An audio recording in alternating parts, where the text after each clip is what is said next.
அல்ஹம்துலில்லாஹி ரப்பில் ஆலமீன் அஸ்ஸலாத்து வஸ்ஸலாமு அலா ரசூலில்லாஹி அம்மா பஅத்.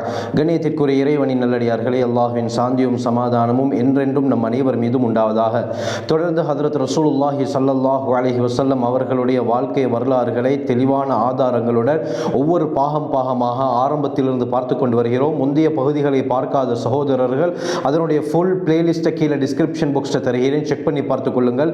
அதிகமான உண்மை நிலவரங்களை நீங்கள் அறிந்து கொள்வீர்கள். இந்த அடிப்படையில் முத்தலிபுக்கு பிறகு அப்துல் முத்தலிபுக்கு மக்காவுடைய எல்லா பொறுப்புகளும் வந்தது. யாருக்குமே கிடைக்காத பெரும் மதிப்பு அப்துல் முத்தலிப் அவர்களுக்கு கிடைத்தது. இந்த அப்துல் முத்தலிப் அவர்கள் காபத்துல்லாவுடைய நிர்வாக பொறுப்பில் இருக்கும் பொழுது ஆச்சரியமான 2 நிகழ்வுகள் நடந்தது.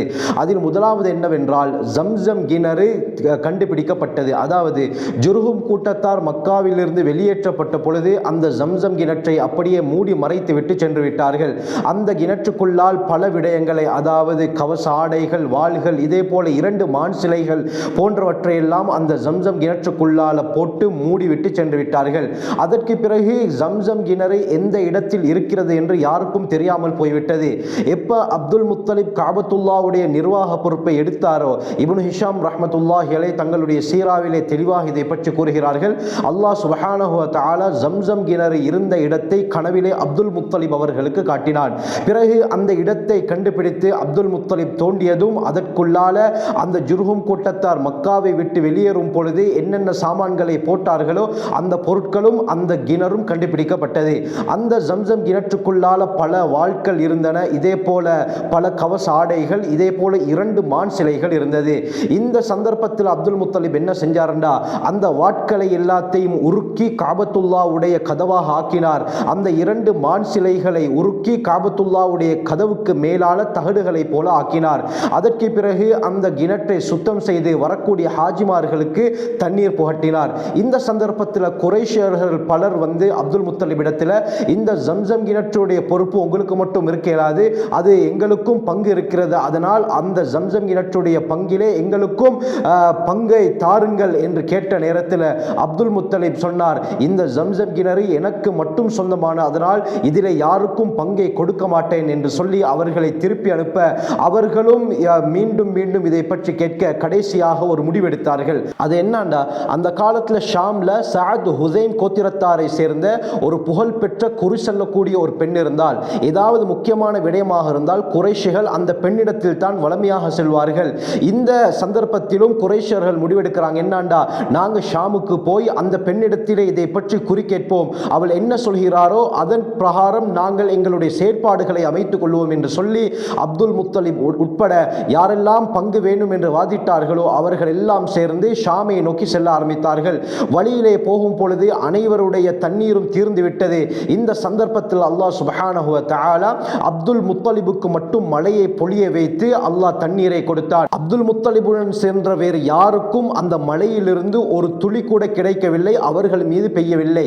இந்த விடயத்தை அறிந்த ஏனைய குறைஷர்கள் என்ன நினைத்தார்கள், இந்த ஜம்சம் கிணற்றுடைய முழு உரிமையும் அப்துல் முத்தலிபுக்கு தான் இருக்கிறது, அது இந்த மழையின் மூலமாக எங்களுக்கு விளங்கிவிட்டது, ஆகவே நாங்கள் ஷாமுக்கு போக தேவையில்லை, நாங்கள் எல்லோரும் ஏக மனதாக அந்த ஜம்சம் கிணற்றுடைய பொறுப்பை அப்துல் முத்தலிபுக்கே முழுமையாக கொடுத்து விடுகிறோம் என்று சொல்லி அவர்கள் இடையிலேயே மக்காவுக்கு திரும்பிவிட்டார்கள்.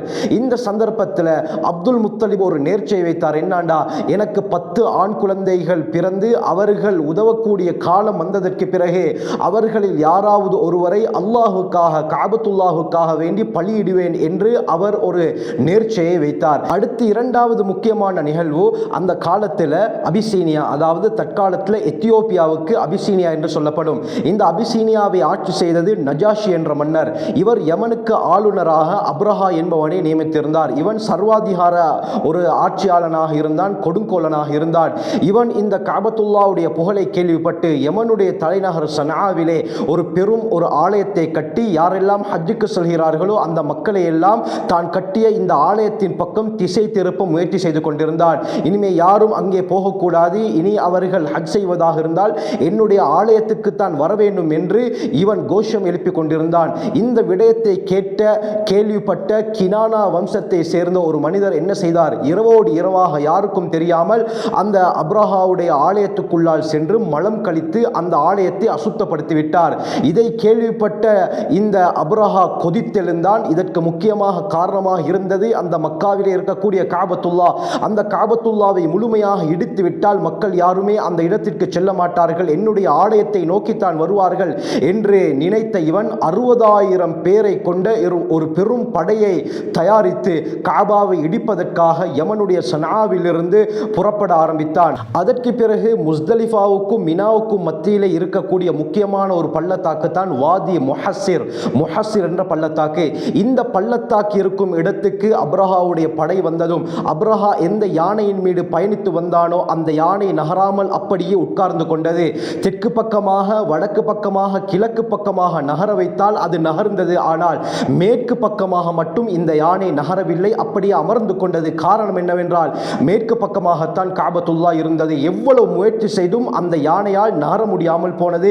அல்லாஹ் அப்படி ஆக்கினான்.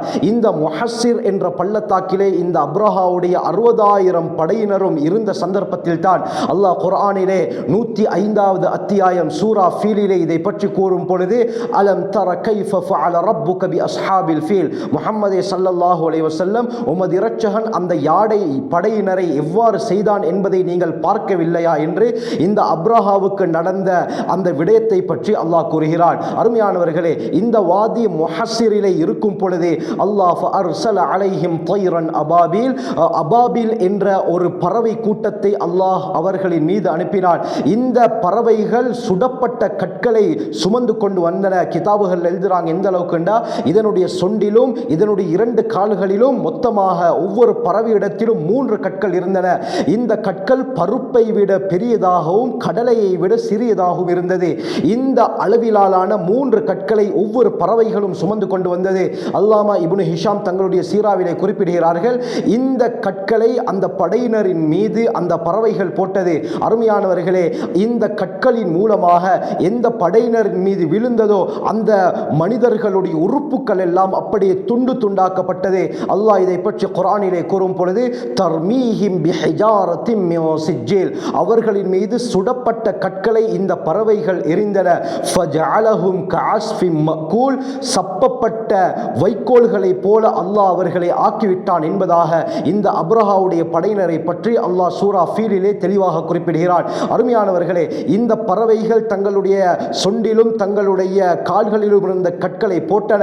அந்த கற்களின் காரணமாக அப்ரஹாவுடைய முழு படையிலும் சின்ன பின்னமாக்கப்பட்டது.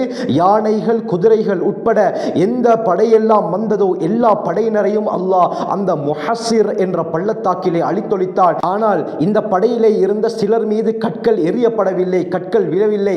இவர்கள் தங்களுடைய உயிரை பாதுகாத்துக் கொள்வதற்காக தப்பி ஓடினார்கள். தப்பி ஓடும் வழியிலேயே ஒவ்வொருவராக சாய்ந்து அப்படியே மரணம் அடைந்தார்கள். அல்லாஹ் இப்படியும் இவர்களுக்கு மரணத்தை ஏற்படுத்தினான். இந்த அப்ரஹாவுக்கு அல்லாஹ் சுப்ஹானஹு வ தஆலா ஒரு ஆச்சரியமான நோயை ஏற்படுத்தினான். இவன் ஓடும் பொழுது இவனுடைய விரல்கள் எல்லாம் அப்படியே கலண்டு விழ ஆரம்பித்தது. உடலில் இருக்கக்கூடிய ஒவ்வொரு பகுதிகள் எல்லாம் அப்படியே கலண்டு விழ ஆரம்பித்தது. கடைசியாக யமனுடைய தலைநகரம் சனாவுக்கு சென்று இவனுடைய பகுதிக்கு சென்றவுடன் இவன் ஒரு குருவி குஞ்சை போல மாறிவிட்டான் என்பதாக அல்லாமா இப்னு ஹிஷாம் தங்களுடைய சீராவிலே குறிப்பிடுகிறார்கள். அதற்கு பிறகு இவனுடைய நெஞ்சு பிளக்கப்பட்டு இதயம் வெளியே வந்து இதன் மூலமாக கொடூர மரணம் அப்ரஹாவுக்கு ஏற்பட்டதாக வரலாற்று ஆசிரியர்கள் கூறுகிறார்கள். ஆகவே அப்துல் முத்தலிப் இருக்கும் பொழுது முக்கியமான 2 நிகழ்வுகள் நடந்தது. முதலாவது ஜம்சம் கிணறு கண்டுபிடிக்கப்பட்டது. இரண்டாவது, இந்த அப்ரஹாவுடைய யானை படை காபத்துல்லாவை இடிப்பதற்காக வேண்டி வந்தார்கள். இந்த சந்தர்ப்பத்திலே அல்லாஹ் காபத்துல்லாவை பறவை கூட்டத்தை வைத்து பாதுகாத்தான். இந்த நேரத்திலே அனைவருடைய உள்ளத்திலும் அல்லாஹ் ஒரு விதமான பயத்தை ஏற்படுத்தினான். அப்ரஹா வந்து அப்துல் முத்தலிபிடம், நான் உங்களுடைய காபாவை இடித்து விட போகிறேன் என்று சொல்லி அப்துல் முத்தலிபுடைய கால்நடைகளை எல்லாம் கைப்பற்றினான். இதை விடுவிப்பதற்காக வேண்டிய அப்துல் முத்தலிப் வந்தார்கள். அப்துல் முத்தலிப் வந்து, என்னுடைய கால்நடைகளை எல்லாம் நீ தந்துவிடு என்று சொல்ல, அந்த நேரத்திலே நான் இந்த காபாவை இடிப்பதற்காக பெரும் படையை கூட்டிக் கொண்டு வந்திருக்கிறேன், இதை பற்றி நீங்கள் கேட்காமல் உங்களுடைய இந்த கால்நடைகளை பற்றி கேட்கிறீர்களே, இது எந்த விதத்தில் நியாயம் என்று சொன்னவுடன் அப்துல் முத்தலிப் என்ன சொன்னார் தெரியுமா?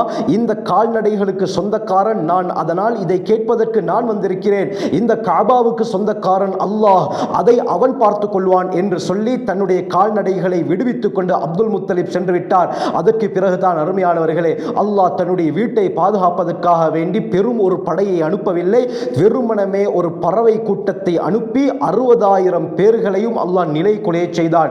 இந்த இரண்டு விடயங்கள் முக்கியமான நிகழ்வுகள் அப்துல் முத்தலிப் காபாவுடைய நிர்வாக பொறுப்பிலே இருக்கும் பொழுது நடந்தது. இந்த அப்ரஹாவுடைய படைக்கு தான் அஸ்ஹாபுல் ஃபீல், யானை படை என்று சொல்லப்படும். அருமையானவர்களே, இந்த சம்பவம் அப்ரஹாவுடைய யானை படை அழிக்கப்பட்டு 50 அல்லது 55 நாட்கள் கழித்து தான் முஹம்மது ஸல்லல்லாஹு அலைஹி வஸல்லம் அவர்கள் பிறக்கிறார்கள். இதனால தான் நபி அவர்கள் பிறந்த வருடத்தை யானை வருடம் ஆமுல் ஃபீல் என்பதாக சொல்லப்படும். ஆகவே இந்த நிகழ்வுகளுக்கு பிறகு என்ன நடந்தது என்பதை அடுத்த பகுதியில் இன்ஷா அல்லாஹ் தெளிவாக பார்ப்போம். ஜஸாக்குமுல்லாஹு கைர். வ ஆகிரு தஅவானா அல்ஹம்துலில்லாஹி ரப்பில் ஆலமீன்.